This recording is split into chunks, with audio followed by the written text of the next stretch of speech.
we have a tradition that comes from the first millennium BC somewhere else, and we're handling that. It has not turned over and assimilated the qualities of our culture and the new things that are possible and the new vision of the universe. It must be kept alive. The only people that can keep it alive are artists.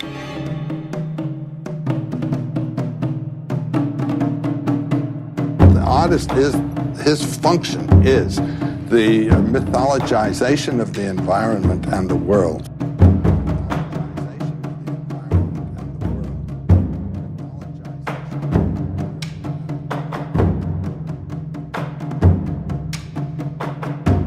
The experience of people particularly gifted, whose ears are open to the song of the universe, and that they speak to the folk, and there is an answer from the folk which is then received. There's an interaction, but the first impulse comes from above, not from below, in the shaping of folk traditions. So who would have been in these early elementary cultures, as you call them, the equivalent of the poets today? The shaman. The shaman is a person who has, in his late childhood, early youth, could be male or female, had an overwhelming psychological experience that turns them totally inward. The whole unconscious has opened up and they've fallen into it. It's a kind of schizophrenic crack-up, the shaman experience.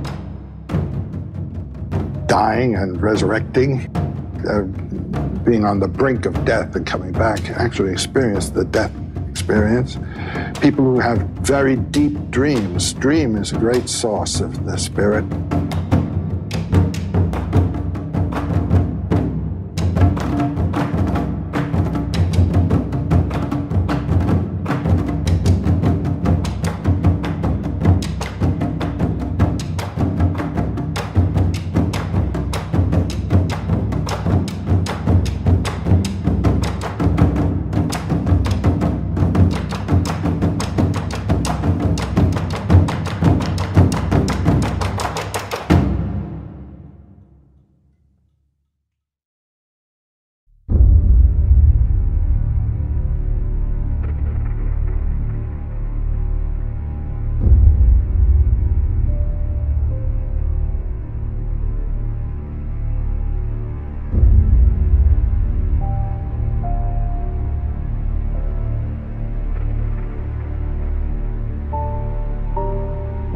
All the gods,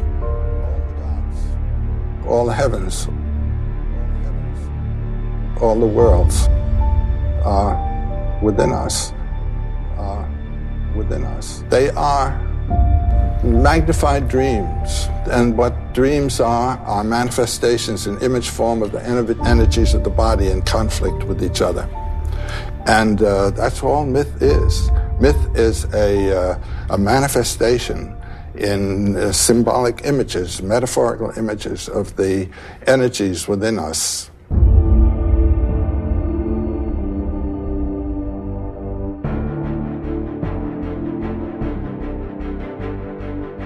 Heaven and hell are within us, and all the gods are within us.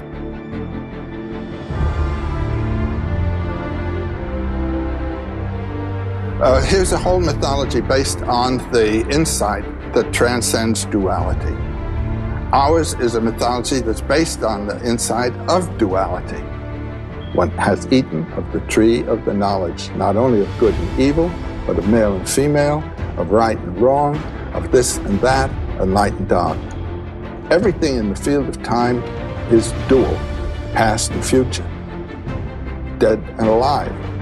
All this, being and non-being, is, isn't.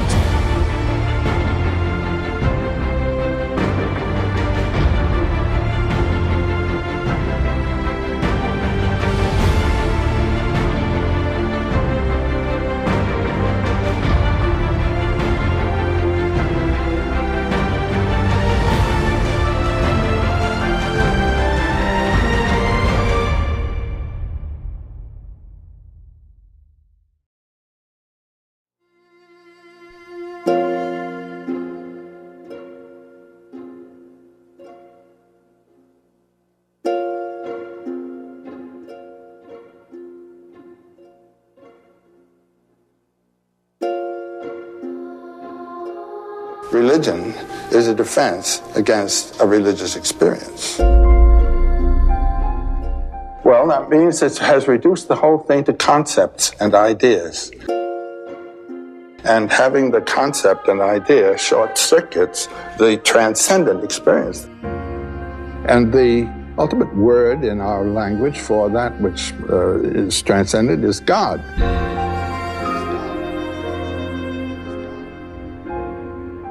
God is a thought. God is a name. God is an idea.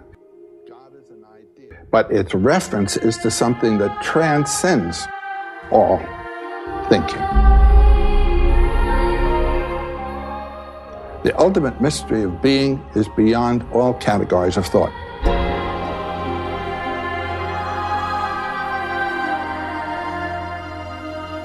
If one has a mind that's willing to just relax and identify itself with that which moves it.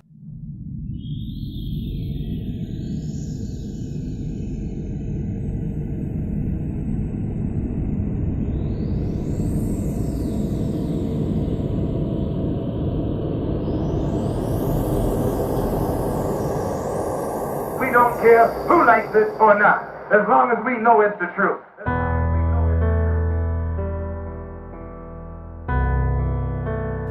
Every mythology, every religion is true in this sense. It is true as metaphorical of the human and cosmic mystery. That which is beyond even the concept of reality. It's that which transcends all thought. It's putting you there all the time, and in some way giving you a line to connect with that mystery which you are.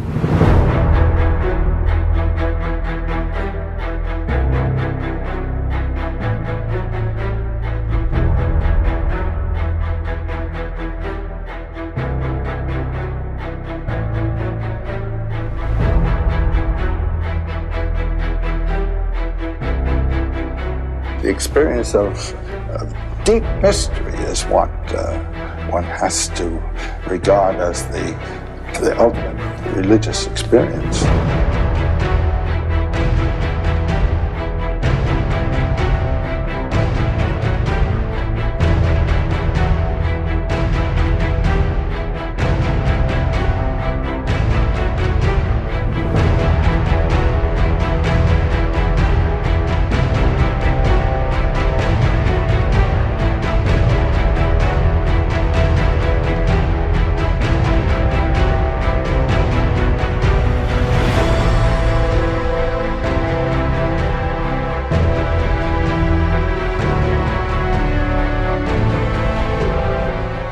It's not just questioning and looking for a quick answer or an explanation, but that the process of inquiry, of questioning, opens something in the human being which has not been touched in our culture.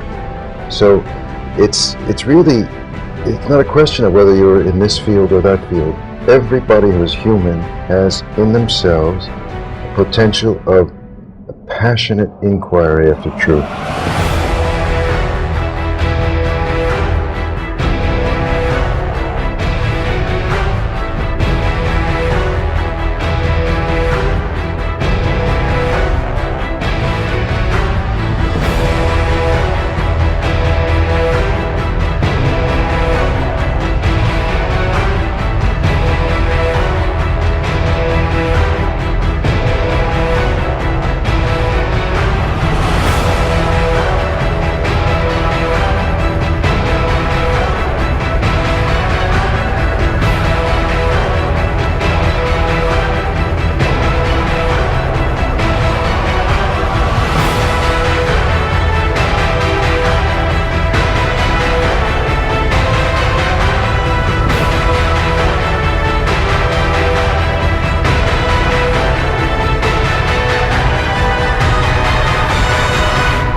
The image of God becomes the final obstruction.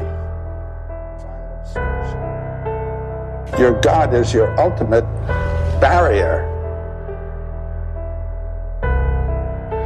God is an intelligible sphere, let's say a sphere known to the mind, whose center is everywhere and circumference nowhere. And the center is right where you're sitting, and each of us is a manifestation of that mystery. Unad Production.